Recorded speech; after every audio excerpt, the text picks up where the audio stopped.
여러분 안녕하세요. 네.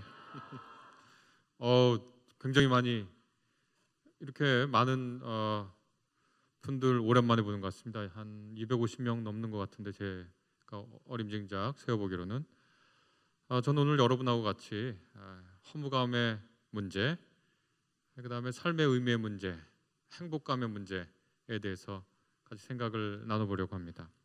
우리가 허무하다는 생각이 종종 들고 또 그 감정에 압도당할 때가 있죠. 허무하고 또 그 허무감, 쓸쓸함 이런 것들에 압도당할 때가 있습니다. 이런 것과 관련된 말들이 있죠. 공허하다, 쓸모없다, 무익하다, 텅 빈 것 같다, 부질없다, 허전하다, 쓸쓸하다. 이게 다 뭐냐 등등 우리가 방에 침대에 누워서 혼자 많이 한 말 드리기도 합니다. 어떤 일을 하다가 실패했을 때 이런 감정이 많이 들죠. 허무감. 우리가 뭉뚱그려 허무감이라고 한다면, 그런데 아주 역설적이게도 성공했을 때도 그런 기분이 듭니다. 그러니까 어떤 일에 실패했을 때도 허무감이 들지만 어떤 일에 좀 크게 성공했을 때도 내가 지금까지 열심히 해서 이룬 성취 이게 전부 단가? 이 다음은 없나? 라는 생각 때문에 내가 지금 간절히 바라고 원하는 게 있지만 그것을 막상 성취하고 난 후에도 이런 거라면 내가 뭘 위해서 이렇게 열심히 살아야 되지? 하고 허무감이 들기도 하죠. 실패했을 땐 실패한 대로, 성공했을 땐 성공한 대로 이 허무감이라는 건 우리를 떠날 줄을 모릅니다. 잘 힘들 때 내가 도와줬던 사람이 정작 내가 어려울 때 나를 돌보지도 않고 나를 보지도 않았을 때 이게 뭔가 싶죠. 또 내가 다른 사람을 열심히 도왔는데 그 사람이 오히려 나에 대해서 욕을 하고 비판을 할 때 이게 뭔가 싶죠. 내 삶이나 다른 사람, 결국 세상 전체가 이게 사는 게 다 무엇인가라는 생각에 휩쓸 때가 있습니다. 어떤 유익도 없고 보람도 없는 것처럼 느껴지면 그냥 만사가 다 귀찮고 쉬고 싶기만 하죠. 근데 또 막상 만사가 다 귀찮고 쉬고 싶지만 또 그럴 수도 없잖아요. 일단 어머니의 잔소리를 이기기가 힘들죠. 넌 맨날 누워있냐 이런 잔소리를 이기기도 힘들고, 스스로 내 안에 있는 잔소리 많은 엄마가 나타나서 이러고 있으면 안 되지 하고 자기 자신을 채찍질하죠. 그래서 이 허무감의 문제는 인간이 문명을 시작하고 지금까지 계속 이어지는 문제입니다. 여러분도 제가 오늘 20대에서 40 안 되는 분들, 그분들이 모인 자리라고 얘기 들었는데 50대 돼도 마찬가지예요. 그냥 허무감에 시달립니다. 그래서 어떻게 하면 허무감이 지지 않을 수 있을까? 허무감을 어떻게 관리할까? 그 문제는 여러분의 문제이기도 하지만 저의 문제이기도 합니다. 그리고 오늘 제가 하는 얘기, 그다음에 하는 얘기는 아마 다음 주나 7월 중순에 잘잘법이 나올 것 같아요. 그러니까 미리 스포일러를 하는 겁니다. 성경에는 지혜 문학이라는 게 있습니다. 구약 성경 오늘 읽은 욥기, 잠언, 전도서는 지혜 문학이라고 해서 삶을 살아가는데 필요한 지혜들을 알려주는데, 오늘 읽은 전도서가 바로 그 지혜 문학에 속합니다. 전도서가 주로 다루고 있는 감정 중에 하나가 바로 이 허무감입니다. 우리가 맞닥뜨린 한계에서 빚어지는 부정적인 감정, 여기에 관련된 지혜들을 알려주는데 오늘 읽은 전도서는 특별히 허무감과 관련되어 있는 지혜다. 그래서 전도서를 관통하고 있는 핵심 단어를 꼽자면 헤벨이라고 하는 단어입니다. 헤벨이라는 게 무슨 뜻이냐면 숨 들이마시고 숨 내쉬는 겁니다. 우리 병원 가면 요즘 잘 안 하지만 진찰할 때 숨 들이쉬세요, 숨 내쉬세요 이렇게 하죠. 이게 히브리어로 헤벨이라고 합니다. 그리고 이 단어가 전도서 1장, 2장, 3장에 아주 끊임없이 나오는데 전도서 1장 2절을 제가 한번 히브리어로 한번 읽어보겠습니다. 그냥 들으시면 돼요. 무슨 뜻인지 몰라도 됩니다. 헤벨이라는 동사가 얼마나 자주 반복되는지 약간 변형을 꺾어서 이렇게 반복됩니다. 하벨, 하발림, 아므르 코헬렛, 하벨 하벌림, 하콜 하벨. 하벨이 헤벨 동사의 변형인 거 느끼시겠죠? 이 단어들을 여러 성경에서 각각 다르게 번역했습니다. 오늘 우리가 읽은 개역개정은 헛되다라고 번역했거든요. 헛된 건 무의미를 뜻하죠. 무의미와 허무. 헛되다 그러면 그거 다 수포로 돌아갔어. 야 그거 다 이제 물거품 됐어. 그러면 무의미, 허무와 관련되어 있는 거고, 또 외국의 다른 성경 번역을 보면 우리말로는 덧없다라고 번역할 수 있는 게 있습니다. 덧없다는 건 무용하다, 무익하다, 쓸모없다 그런 뜻이죠. 그리고 다른 번역을 보면 부조리하다라는 말로도 번역합니다. 부조리하다면 어처구니 없다는 거예요. 세상사가 어처구니 없다는 거예요. 20대의 용어로 바꾸자면, 20대 용어는 다 그건 아니겠지만 그래도 흔히 미디어에서 나오는 20대 용어로 바꾸자면 불공정하다는 거예요. 불평등하고 불공정하다는 거예요. 그래서 이 단어 셋, 이 헤벨이라고 하는 단어를 헛되다라고도 번역하고 덧없다라고도 번역하고 부조리하다가도 번역하는데, 이 세 단어를 묶어서 제가 방금 읽은 히브리서 1장 2절을 이렇게 번역할 수도 있습니다. 헛되고 헛되며 덧없고 덧없으니 모든 것이 어처구니 없다. 이렇게 번역할 수 있습니다. 이게 성경에 나온 단어냐? 그렇습니다. 문장입니다. 성경에는 하나님을 찬양하고 하나님께 감사하고 하나님께 기도하고 하나님의 위엄을 높이는 문서들도 많지만, 그 문장들도 많지만, 이렇게 인간의 부정적인 감정을 그대로 노출한 본문들도 많아요. 제가 방금 읽은 전도서 1장 2절은 그런 거예요. 헛되고 헛되며 덧없고 덧없으니 모든 것이 어처구니 없다. 지혜 있는 사람의 말이다. 이렇게 되어 있습니다. 그러면서 이렇게 시작하는데, 전도서에서 코헬렛이라고 하는 사람, 우리가 전도자라고 개역성경은 번역했지만 그게 코헬렛, 지혜 있는 사람이라는 뜻입니다.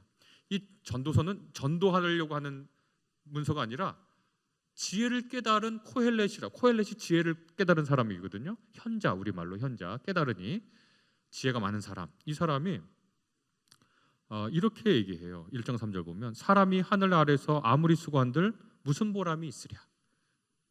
무슨 염세주의자가 남긴 말 같죠?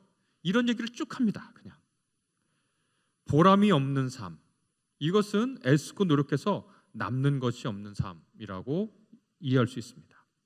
그러면서 계속 전도서는 어떻게 얘기하냐면, 이 세상을 근본적으로 바꿀 수도 없고 바꿔서 남길 만한 것도 없고, 한 세대는 가고 다른 세대는 오지만 세상 질서는 그대로 있고, 그 무한대의 시간과 공간에서 인간이 지금 살 때 잠깐 주인공처럼 의수되지만 결국 쓸쓸하게 그 인생이라는 무대에서 퇴장할 수밖에 없는 것이 인간 존재라고 얘기합니다. 전도서에서. 이거 허무주의자의 얘기가 아니라 전도서에 그냥 그대로 나와 있는 겁니다. 우리가 여기까지 들으면 셰익스피어의 4대부 중에 하나인 맥베스의 한 구절이 떠오르죠. 이렇게 되어 있습니다. 셰익스피어의 맥베스에 보면 이렇게 써 있습니다. 인생이란 그저 걸어다니는 그림자일 뿐, 무대 위에 머무르는 동안에는 우쭐대고 걸으며 투덜거리지만 곧바로 잊히는 가련한 배우, 바보 천치가 짓거리는 이와기와 같아 소음과 분노로 가득 차 있지만 아무런 의미도 없지. 이 맥베스에 나오는 이 대사가 전도서의 구절하고 어울리면 힘을 얻으러 교회에 나왔는데 전도서의 말씀 듣고 정말 우리 삶이 그렇게 헛헛한 건가? 그런 생각에 빠질 수도 있을 것 같습니다. 코헬렛은 이것을 우리에게 지혜로 전해줍니다. 인생의 아주 중요한 국면, 중요한 장면, 중요한 감정은 허무감이라는 거예요. 그래서 그것을 애써 우리 삶에 없는 것처럼 할 이유도 없고 할 필요도 없고 해서도 안 된다는 거예요. 우리가 배고프잖아요. 우리가 다 배고파요. 식욕이 있어요. 근데 식욕이 없는 것처럼 살면 안 되죠. 그럴 필요도 없고 그럴 이유도 없고 그래서는 안 돼요.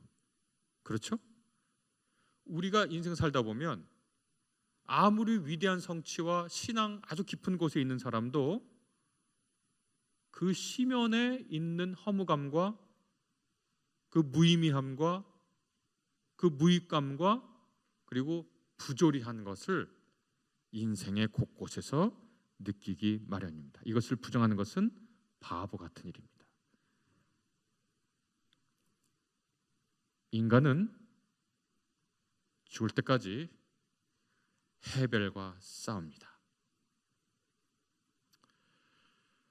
그래서 전도서 이 코엘렛은 우리가 죽을 때까지 싸울 수밖에 없는 이 허무감, 이 무익감, 이 어처구니 없음, 이것을 어떻게 다루어야 하는지에 관해서 얘기를 해주는, 지혜를 전달해 주는 거예요. 첫 번째 지혜는 뭐냐면 헤벨은 우리 인간 인생에서 피할 수 없다는 거예요. 저도 여전히 고투합니다. 저도 여전히 이 헤벨과 여전히 고투 중에 있어요. 아마 죽을 때까지 이 헤벨이라고 하는 몬스터에게 지지 않으려고 노력할 거예요. 마블 드라마, 마블 영화식으로 얘기하면 허무감은 타노스만큼의 빌런이에요. 그러니까 어벤져스가 있어야 돼. 전도서에는 어벤져스가 누구인지 우리에게 하나씩 보내주는 거예요. 오늘 이야기가 길기 때문에 조금 빨리 넘어가 보도록 하겠습니다.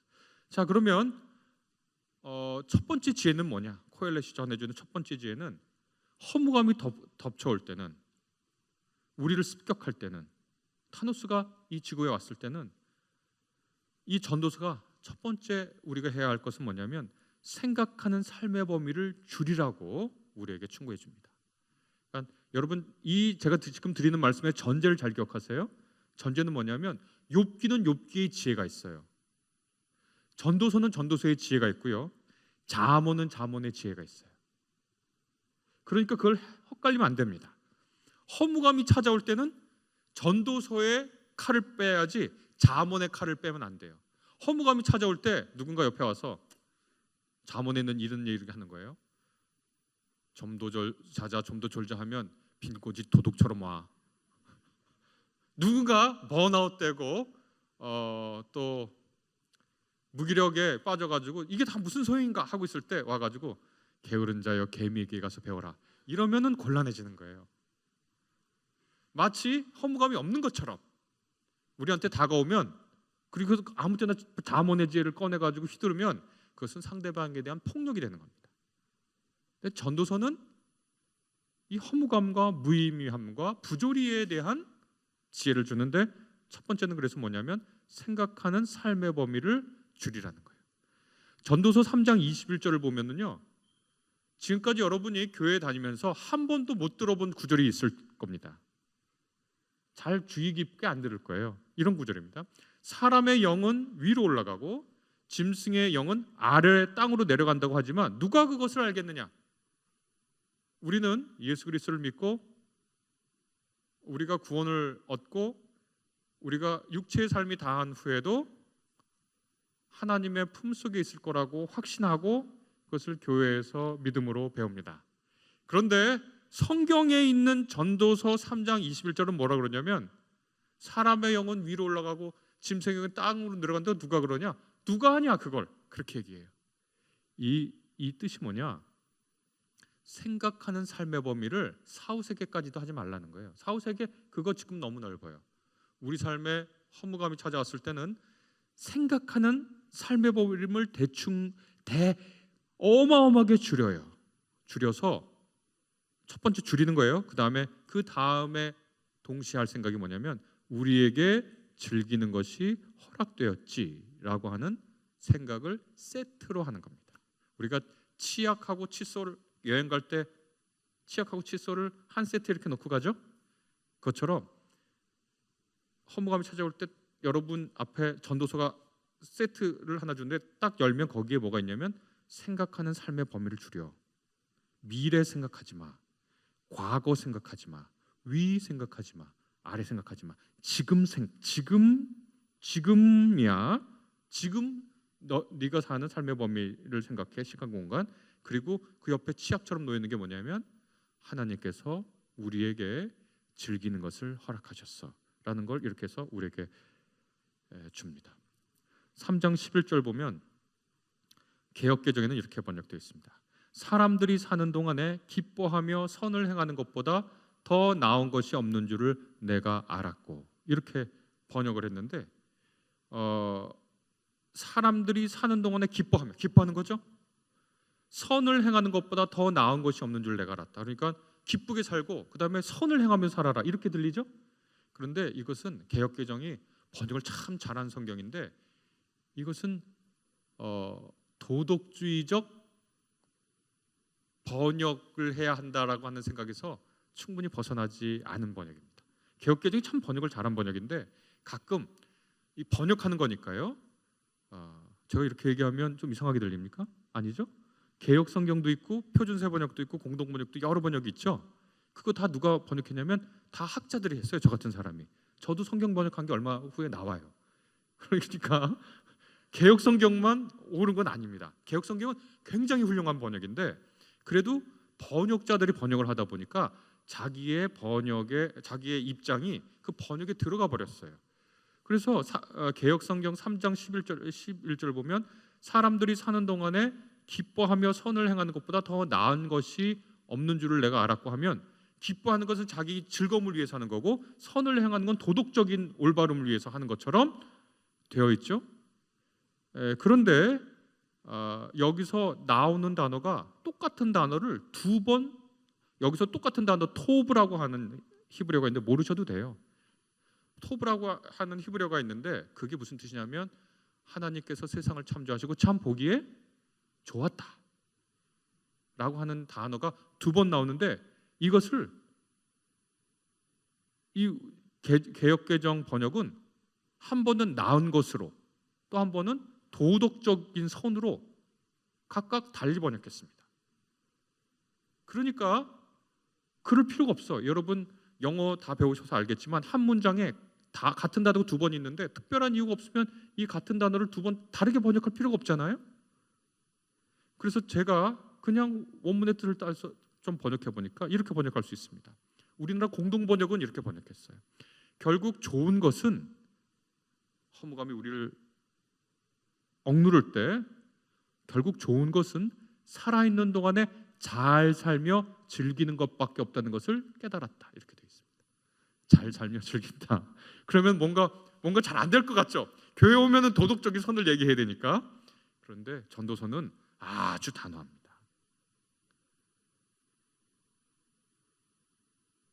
헛되고 헛되며 덧없고 덧없으니 모든 것이 어처구니 없다가 우리를 습격해 들어올 때는 생각하는 삶의 범위를 줄여라. 그리고 하나님께서 우리에게 즐기는 것이 허락되었다는 것을 기억해라. 전도서 5장 20절은 이렇게 번역해 있습니다. 새 번역은 어떻게 번역했냐면 이렇게 번역했습니다. 여러분 아마 전도서 이 구절도 교회 다니면서 한 번도 들어보지 못할 구절인데, 하나님은 이처럼 사람이 행복하게 살기를 바라시니, 그 다음 문장이 재밌습니다. 덧없는 인생살이에 크게 마음 쓸 일 없다, 이렇게 번역했습니다. 처음 들어보셔요? 전도서의 이 구절? 네. 교회 우리의 기독교 신앙은요 엄숙한 것만은 아닙니다. 우리 엄숙하고 도덕주의적이면 우리의 생명을 다 짓누르는 거예요. 다시 새 번역 읽어드리면 5장 20절, 하나님은 이처럼 사람이 행복하게 살기를 바라시니 덧없는 인생살이에 크게 마음 쓸 일이 없다. 이렇게 이 문장 하나 가지고, 그 다음에 아까 말한 사람이 사는 동안 잘 살고 기쁘게 사는 것보다 더 나은 게 없다 라고 하는 그 두 문장을 가지고 허무에 맞서시기 바랍니다. 개역은 이것을 어떻게 번역했냐면, 사람은 자기의 생명의 날을 깊이 생각하지 아니하리니 이는 하나님의 그의 마음에 기뻐한 것으로 응답하심이니라, 이렇게 번역했는데, 이것은 무슨 뜻이냐면 사람이 자기 인생살에 크게 마음을 쓰지 않는 이유가 있는데, 어떤 사람이 누구냐면 하나님이 그 사람이 원하는 걸 다 해줬어. 그러니까 특별히 인생이 괴롭구나 이런 생각하지 않고 산다는 거예요. 개역개정도 그 나름대로 번역 괜찮고요, 공동 번역도 일리가 있습니다. 여하튼 이렇게 번역하나 저렇게 번역하나 허무감에 시달린 사람들에게 공통된 교훈은 지금 처한 삶의 처지에 너무 마음을 빼앗긴 채 살지 말라는 겁니다. 미래를 생각하지도 말고 과거를 생각하지도 말고 살아있는 지금 즐기며 사는 것이 허락되었다는 것을 기억하는 겁니다. 허무감이 아니라 누릴 만한 무엇에 우리의 마음과 관심을 주어보자 라는 것이 전도서의 첫 번째 지혜입니다. 예, 맞는 말입니다. 저도 이 두 문장을 가지고 허무감과 종종 싸웁니다. 그리고 이길 때도 있고 질 때도 있습니다. 그러나 이 무기마저 없으면 이기기는 참 힘들었을 것 같습니다. 두 번째 이 전도서가 준 지혜는 뭐냐면 하나님이 우리에게 주신 선물을 헤아려 보는 겁니다. 두 번째 지혜는 첫 번째 지혜에 이어지는데요. 하나님이 우리에게 주신 몫을 생각해 보라는 거예요. 우리에게 즐기도록 주신 몫을 생각해 보자. 하나님이 우리에게 주신 허락하신 몫, 선물을 받아들이고 거기에 우리의 노동을 더해서 일상의 기쁨을 누리는 데에 집중하라는 것이 전도서의 지혜입니다. 전도서 2장 24절에 이렇게 되어 있습니다. 사람에게는 요즘은 뭐 이런 얘기 해봐야 해야 하는 게 그렇게 큰 의미가 없을 것 같지만 그래도 한번 읽어보면 사람에게는 먹는 것과 마시는 것, 자기가 하는 수고에서 스스로 보람을 느끼는 것 이보다 더 좋은 것은 없다. 굉장히 중요한 말씀이죠. 우리 기독교 신앙을 갖고 있는 사람들은 제가 조금 이따가도 더 얘기하겠지만 한 가지 위험에 빠질 수가 있거든요. 그 위험이 뭐냐면 우리가 너무 세계를 생각하고 국가를 생각하고 민족을 생각하고 큰 범위의 대단한 것들을 염려해요. 그거 해야죠. 그런데 우리에게 무의미와 부조리를 몰고 올 그 시간에는 이 구절이 너무 힘이 됩니다. 사람이 내가 너무 말이 안 되는 상황 속에 있어. 그런데 전도서 2장 24절을 이렇게 외우는 거예요. 사람이 먹는 것, 마시는 것, 자기가 하는 수고에서 스스로 보람을 느끼는 것. 저는 오늘 참 찬양대도 좋았고 찬양 인도도 참 좋았는데 오늘 드럼 치는 분이 정말 멋있게 보였습니다. 드럼 정말 잘 치시더라고요. 패셔너블하기도 하고.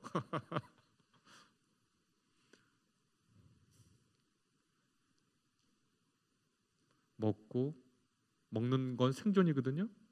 마시는 건 즐기는 거예요. 죄책감을 가지고 코카콜라 탄산음료 한번 마실 수 있죠. 제로콜라 말고. 그리고 야 이거 하는데 좀 재밌다 야 하고 이만하면 괜찮네 해도 괜찮은 거예요. 이건 전도서 2장 24절에만 나오는 말씀이 아닙니다. 전도서 3장 13절에 보면 이렇게 되어 있습니다. 사람이 먹을 수 있고 마실 수 있고 하는 일에 만족을 누릴 수 있다면 이것이야말로 하나님이 주신 은총이다. 우리는 하나님의 은총을 가끔 어마어마한 걸로 생각해요. 어마어마한 지식이 있거나 지혜가 있거나 선교의 열정이 있거나 헌신의 노력이 있거나 교회를 섬기거나 그룹이나 셀의 리더를 하거나 누군가를 위해서 뜨겁게 중보 기도를 하거나 해외 선교를 나가거나 전도를 하거나 훌륭한 하나님이 주신 은총이죠. 그런데 전도서 기자는 참 소박하게 이렇게 얘기합니다. 사람이 먹을 수 있고 마실 수 있고 하는 일에 만족 누릴 수 있으면 이거야말로 하나님이 주신 은총이다. 저도요 좀 죄송한 말씀이지만 그리고 뭐 제 아들 딸에게도 하는 얘기입니다. 제 아들 딸도 20대거든요. 사람이 살면서 자기 밥벌이 하고 힘내서 다른 사람 돕고 하나님께 감사하면 그건 자격 미달 아니다. 그 정도면 훌륭한 거다. 그리고 하나님께서 특별히 재능 주셨으면 그 일을 더 하고요. 그런데 이렇게 사는 사람이 루저가 아닙니다. 이거야말로 하나님이 주시는 은총이다. 전도서 5장 18절 19절 보면 이렇게 되어 있습니다. 그렇다. 우리의 한평생이 짧고 덧없는 것이지만 하나님이 우리에게 허락하신 것이니 세상에서 애쓰고 수고하여 얻은 것으로 먹고 마시고 즐거워하는 것이 마땅한 일이요 좋은 일임을 내가 깨달았다. 이것은 곧 사람이 받은 몫이다. 그 다음에 19절에 어떻게 이어지냐면 정해진 몫을 받게 하시며 수고함으로써 즐거워하게 하신 것이니 이 모두가 하나님이 사람에게 주신 선물이다. 이렇게 되어 있습니다. 네, 맞습니다. 저는 여기서 여러분에게 특별히 강조해주고 드리고 싶은 건 뭐냐면 수고함으로써 즐거워하게 하신 것이니 라는 구절이거든요. 요즘 회사나 뭐 직장, 저도 직장 생활하는 겁니다. 제가 있는 학교에서 직장 생활 하는 거예요. 그냥 뭐 다른 일 아니라 직장 생활 하는 건데, 그러니까 거기서 인간관계 있잖아요. 여기 직장 다니는 분들 많죠. 거기서도 인간관계가 있고 거기서도 상하관계가 있죠. 상하관계도 있고 또 거기서도 일종의 알력 같은 것도 있고, 교수들은 크게 두 종류로 나뉩니다. 이상한 교수하고 더 이상한 교수, 두 종류로 나뉘는데 자기 스스로 이상한 교수인지 더 이상한 교수인지를 판단해야 하는 문제가 좀 남아있죠. 그래서 늘 이상한 일들을 보기 때문에 직장 생활을 합니다. 쉽지 않은 직장 생활입니다. 다른 데보다 업무량도 적겠나 그렇게 생각하지는 않습니다. 왜냐하면 제가 있는 직종은 자영업이나 마찬가지거든요. 새벽 1~2시까지 뭐 앉아서 글 쓰고 일하는 게 9 to 5가 없어요. 자기가 하려면 며칠 밤 새고 그냥 하는 거예요. 그런데 여기서 제가 다시 강조하면서 읽어드린 그 말씀, 수고함으로써 즐거워하게 하셨다라고 하는 말씀을 잘 기억해 주셨으면 좋겠어요. 이건 뭐냐면 오늘날처럼 노동이 고통과 연결된 사회는 매우 불행한 사회입니다. 사실 인간이 노동한다고 하는 것은 자기를 실현하는 일이고, 자기를 실현하면서 창조성을 발휘하고, 창조성을 발휘하면서 인간은 자기 표현과 행복감을 얻습니다. 제가 새벽 1~2시까지 일한다고 했죠. 최근에도 한 3일 밤 새면서 책 원고를 하나 마무리했습니다. 누가 시켜서 한 게 아니라 제가 좋아서 했습니다. 지금 밤새는 건 예전 20대 때 30대 밤새는 거랑 달리 매우 힘듭니다. 그런데 밤을 새요. 왜냐하면 제가 다시 한번 강조합니다. 수고함으로써 수고함으로 수고함으로써 즐거워하게 하신 것이니 우리의 노동과 우리의 자아실현, 창조성이 잘 연결되도록 우리 삶을 세팅할 필요가 있습니다.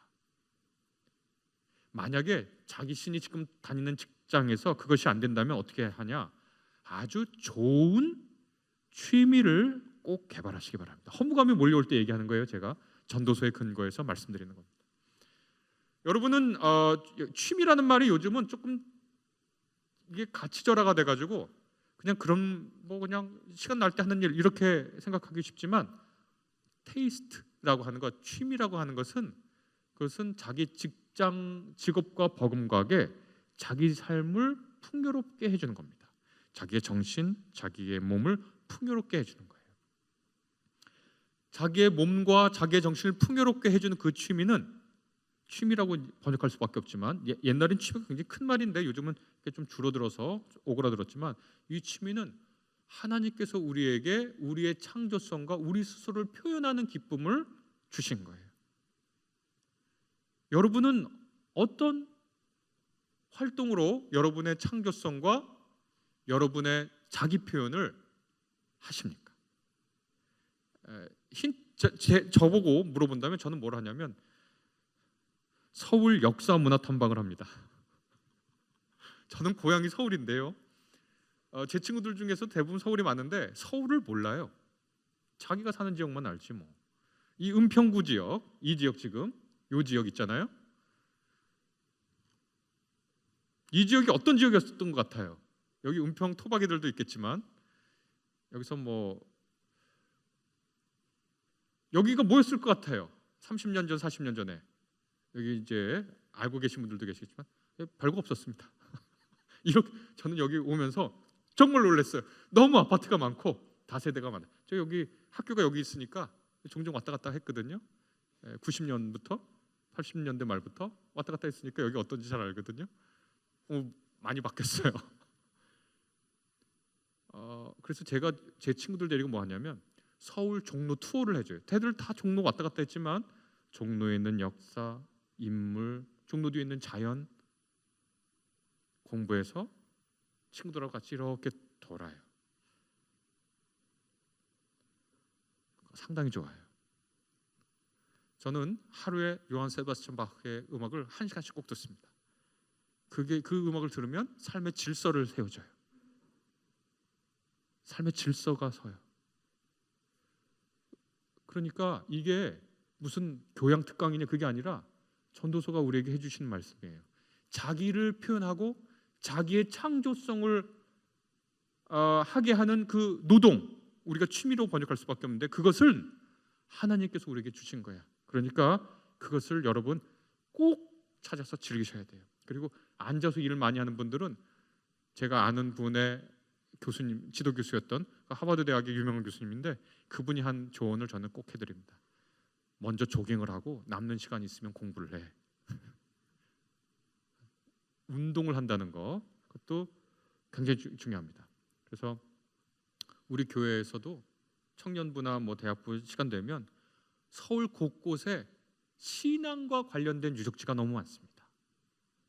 여기 가까운 뭐 양화진부터 해서 저기 용산 삼각지역 근처에 있는 또 순교토들, 천주교이긴 하지만 그리고 이 곳곳에 신앙의 장소가 있습니다. 우리 밴드를 하면서 또 그림을 그리면서 또 영화를 만들면서 하나님이 주신 수고함으로써 즐거움을 누리게 하는 그것을 허무감이 닥쳐올 때 하시라. 저 같은 직업은 좀 놀라실 수도 있지만 늘 허무감하고 싸우는 직업 중에 하나고 저도 원래 잘 신뢰하지 않지만 MBTI로 하면 말이죠 내향성이에요. 아주 지독히 내향적이거든요. 그래가지고 이게 싸우는 게 제일 중요한 주제였어요. 40대까지 허무감하고 싸우는 게 늘 허무감하고 싸우는 게 주제였어요. 그래서 아까도 말씀드린 요한 세바스찬 바흐를 틀어놓고 그것을 카오스 몬스터, 케이오스 몬스터, 혼돈 괴물하고 싸우는 거예요. 혼돈 괴물은 매일 저를 찾아오거든요. 그러면 무기를 들고 기도하고 성경 말씀 읽고 요한 세바스찬 바흐를 들고 렘브란트를 옆에 두고 고갱을 두고 고흐를 두고 허무감과 싸웁니다. 네, 세 번째 전도서가 주는 지혜는 뭐냐면 혼자보다는 둘 그리고 그 이상이라고 제목을 지을 수 있겠습니다. 오늘 읽은 전도서 4장 9절부터 12절부터 있는 말씀입니다. 이것은 제가 주례할 때 주례사 본문으로 종종 택하는 겁니다. 전도서를 주례사 본문으로 하기는 쉽지 않지만 이 구절은 참 좋습니다.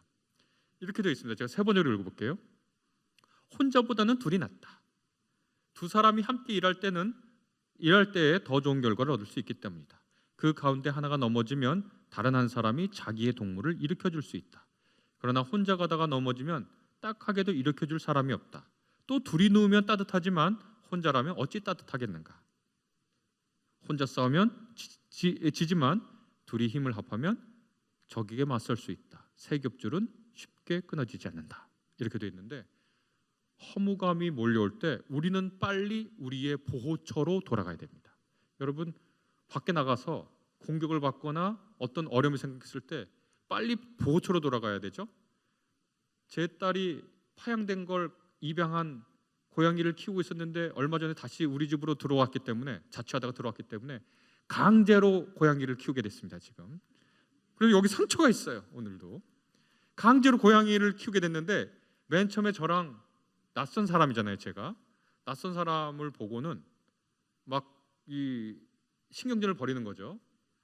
그러다가 이제 딸이 다 집으로 다시 들어오기 위해서 제가 딸의 집에 가서 캣타워를 가지고 와서 캣타워를 조립하는데 이 고양이가 패닉 상태에 들어간 거예요. 왜냐하면 캣타워는 자기 영역이거든. 근데 모르는 사람이 자기 영역을 막 침범해서 조립하고 있잖아요.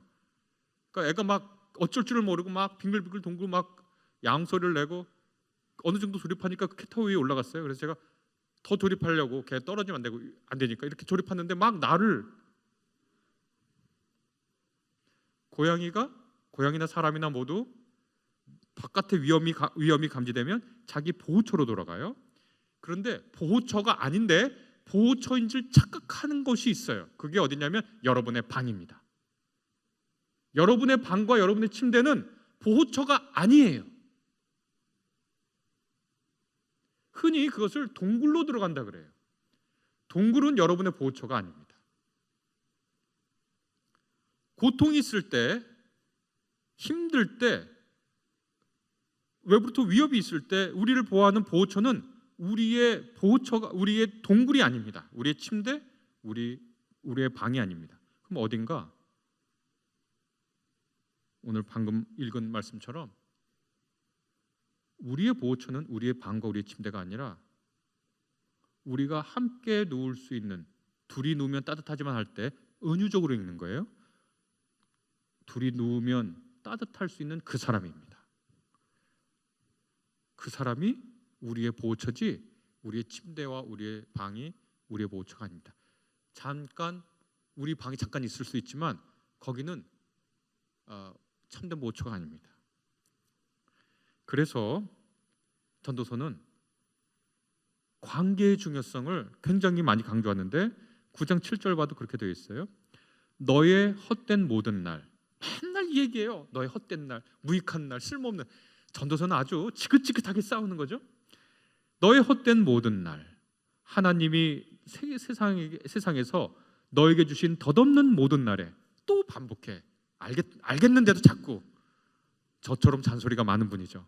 한 말 또 하고 한 말 또 하고. 그 다음 날 너는 너의 사랑하는 아내와 더불어 즐거움을 누려라. 이렇게 되어 있습니다. 이것은 바꿀 수 있습니다. 남편도 될 수 있고, 굳이 결혼을 안 하겠다면 옆에 있는 누구도 될 수 있고. 그러니까 우리는 보호처 매트릭스를 구성하고 살아야 합니다. 사실 평소에 살 때 보호처 매트릭스를 구성하는 게 중요합니다. 제가 가끔 인용하는 속담이 있는데요. 서양의 속담 중에 박사학위 증서보다 친구의 이름이 적힌 주소록이 더 중요하다. 성경은 그렇게 얘기하고 또 서양 속담은 이렇게 하지만 요즘의 경제학자들은 이것을 돈으로 환산해내고야 맙니다. 잉글랜드의 한 경제학자인데요. 아마 인도계 학자 같아요. 나타부드 파오타비라고 하는 경제학자가 있는데 이 사람이 어떤 논문을 썼냐면요. 2007년에 런던 대학이니까 굉장히 좋은 대학이죠. 거기에 친구하고 친척하고 친구, 친척, 이웃 세계 가격표 붙이기예요. 논문 제목이 경제학 논문인데 그 다음에 자기가 환산하는 행복감을 돈으로 환산하는 경제학 방법이 있는데 친구, 친척, 이웃이 좋은 관계에 들어가 있다면 그 1년 환산하면 연봉이 얼마냐면 85,000파운드. 우리나라 돈으로 바꾸면 얼마냐? 요즘 시세로 환율이 좀 올랐지만 1억 3천만 원입니다. 재밌지 않아요? 제가 여러분 20대니까 주로 20대가 많으니까 20, 30대니까 주로 친구들하고 같이 살자. 은평구에 옆에 친구들 있죠. 저는요 친구들이 저희 집 주변에 없어요. 다 가장 친했던 애들이 고등학교 애들인데 고등학교 애들이 다 흩어졌어요. 고향을 지키는 애, 고향이라고 자기는 주장하지만 노원구하고 우리가 살던 데랑은 너무 많이 멀어져 있는데 노원구 살면서 그래도 서울의 북동쪽이니까 고향을 지키고 있다고 주장하는 애, 분당에 사는 친구, 세종에 사는 친구, 목동에 사는 친구, 그리고 저 서울 중심이라고 제가 생각합니다만 제가 사는 곳을. 그러니까 너무 쓸쓸해요.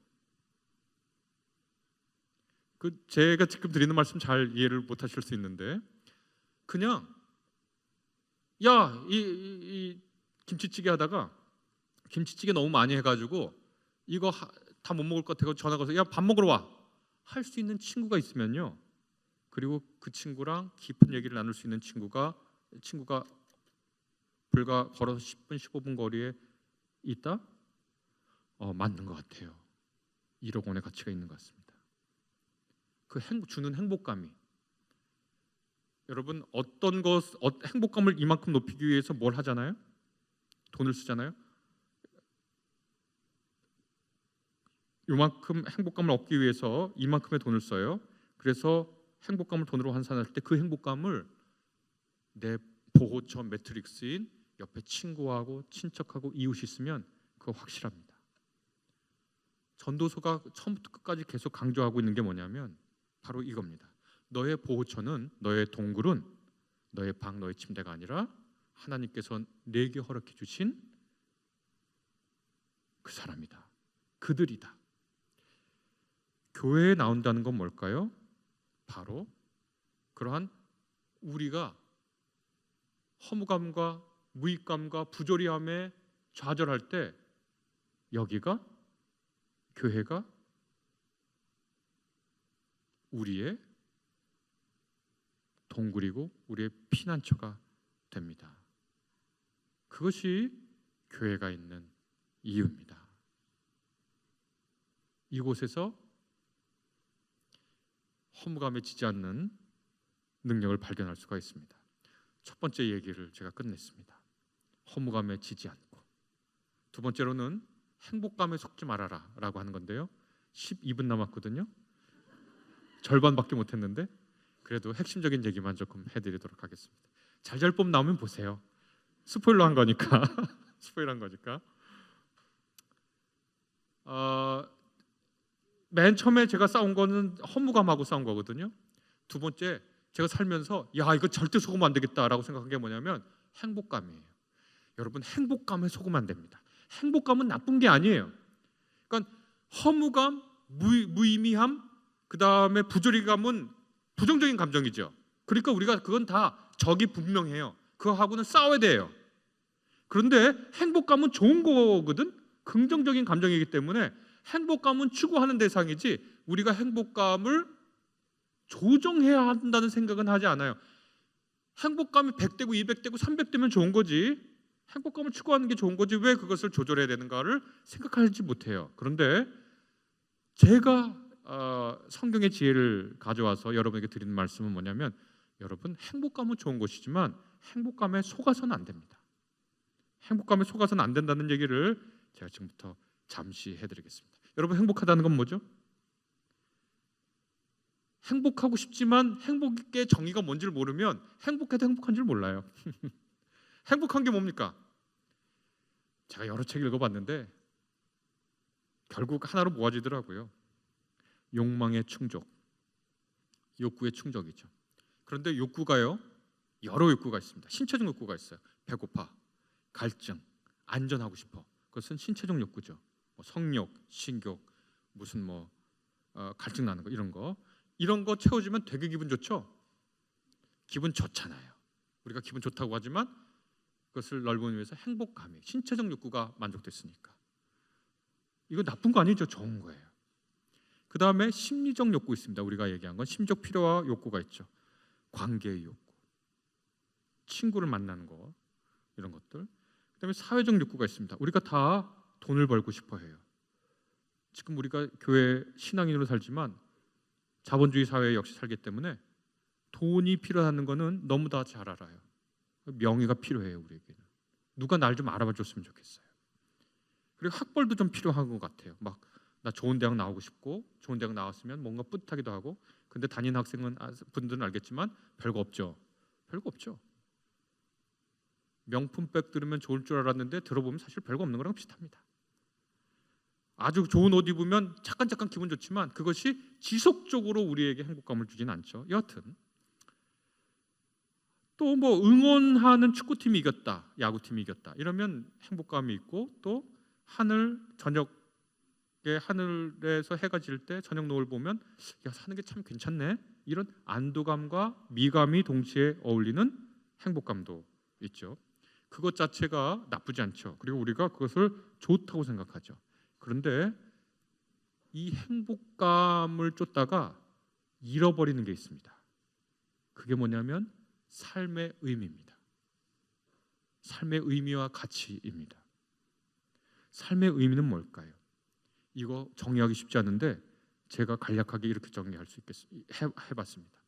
삶을 지속할 만한 혹은 해야 하는 가치, 삶을 지속할 만한 혹은 삶을 지속해야겠다라고 하는 가치를 구현하고 있는 상태, 또 그를 경험하는 것을 삶의 의미라고 얘기할 수 있겠습니다.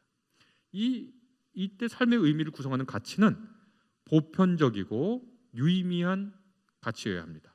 예를 들어 어떤 사람이 나의 삶의 의미는 성량 계비를 높이 쌓는 거야. 그러면 그 사람에게는 의미가 있을지 몰라도 다른 사람이 볼 때 그걸 동의하기가 힘들어요.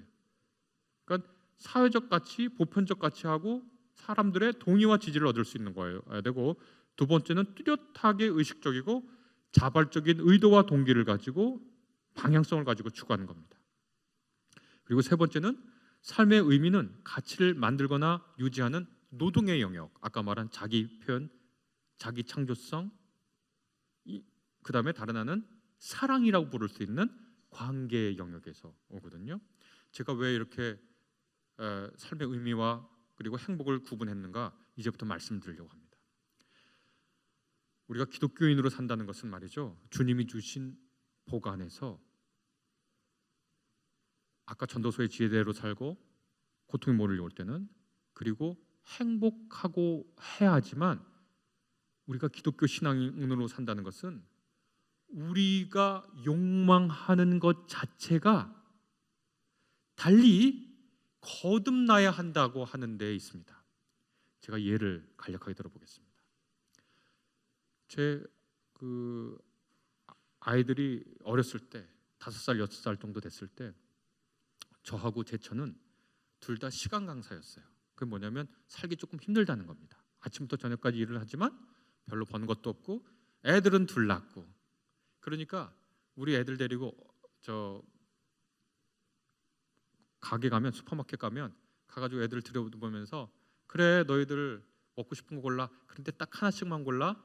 돈이 없으니까 하나씩만 골라. 그러면 애들이 가서 하나씩 자기가 먹고 싶은 껌 하나, 과자 하나 갖고 와요. 그럼 그거 계산해주고. 그런데 어떤 한 목사님이 우리 부부가 사는 게 좀 안 돼 보였나 봐요. 그래서 애들 우리 가족 다 밥사에 먹이고 그 다음에 애들을 데리고 가서 슈퍼마켓 가서 야 니들 먹고 싶은 거 다 사와. 그랬더니 애들이 어떻게 한 줄 아세요? 껌 하나, 과자 하나씩 들고 나왔어요. 그러니까 그 목사님 보다 못해 다른 걸 다 이렇게 채워가지고 애들한테 주더라고요. 지금 생각하면 몸에 안 좋은 건데.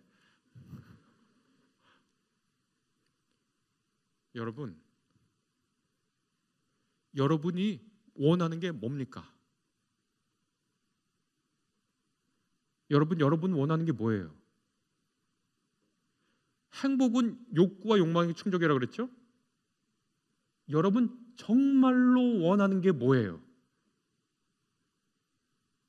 진짜 원하는 그거 머릿속에 떠올랐죠 지금? 혹은 안 떠올라올 수도 있어요. 내가 뭘 원하는지 모르거든? 그거 옆에 사람한테 말할 수 있어요?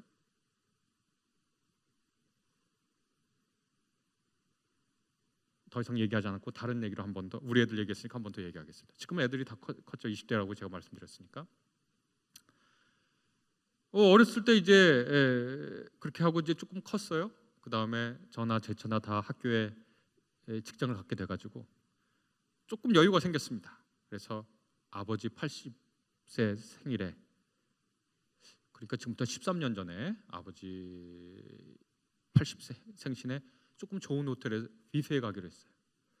우리 가족 네 가족 다 가고 어머니 아버지 오시고 형네 가족이 있는데 형이 늦둥이를 낳았어요. 늦둥이 남자애, 귀여워요.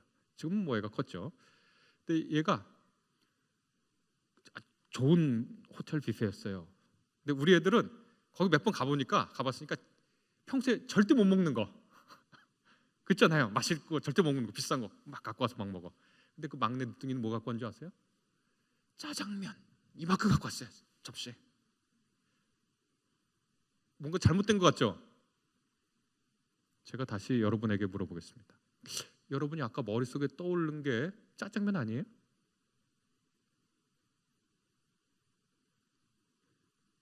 우리가 사는 이 세상은 말이죠, 하나님께서 펼쳐놓으신 최고급 뷔페라고 생각해 본다면 우리가 욕망하는 게 짜장면이 아닌지 물어보는 거예요. 제가. 여러분이 정말 원하는 그거 옆에 있는 사람한테 말할 수 있어요? 나 이거 진짜 원한다? 그 전에 정말 여러분은 진짜 원하는 게 있어요?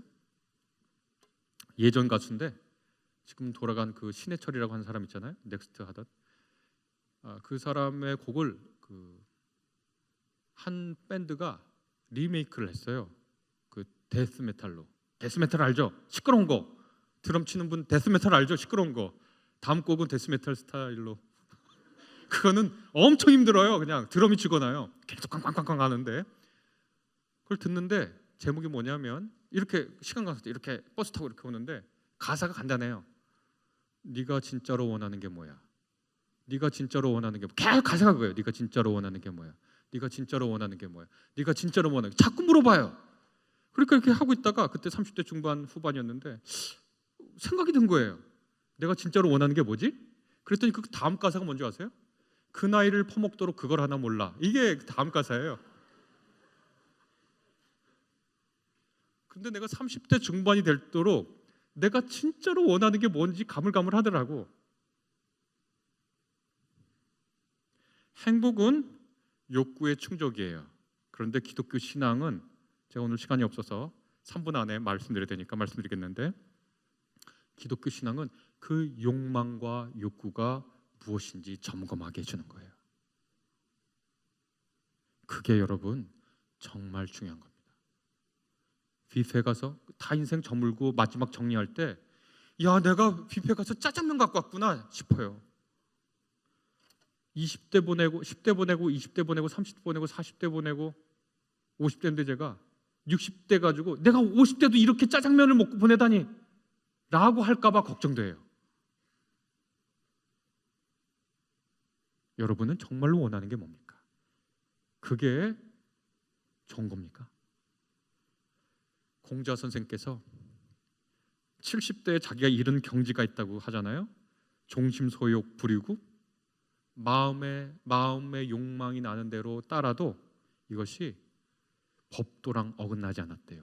훌륭한 경지죠.